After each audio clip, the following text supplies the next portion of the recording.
Момичета, вие знаете ли кога е Международният ден на здравето?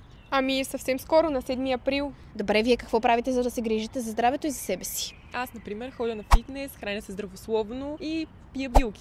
А ти пиеш ли билки? Ами употребявам, да. Употребяваш. Значи съвсем ще ги зарадваме, защото ние сме Видас, един чудесен бранд, изцяло базиран на билки и плодове. За черния кимион знаеш ли нещо?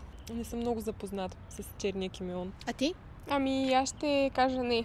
Знаете ли, че бабите ни, като са били малки, са слагали в абсолютно всяко едно ядене почти черен кимион? Чувала съм. Причината бабите ни да слагат черен кимион почти във всяко ядене е, че той е натурален антибиотик, противовъзпалително при простудни заболявания, затова е толкова хубаво и да се пие. Ние имаме и такава напитка, нар с черен кимион, и сега ще ви я дадем след мъничко. А за белия бъс какво знаеш? Има силен имуностимулиращ ефект. Отличен 6 на тази мацка, директно, безапелационно, и подаряваме една напитка с бял бъс. Ето, заповядай, това е за теб, и ето и обещания черен кимион. Изпийте си ги с кеф, давайте, отваряте и пиеме всички заедно. Айде. Здраве! Давайте до дъно. Който не пие на екс, да не види бяла ластовичка.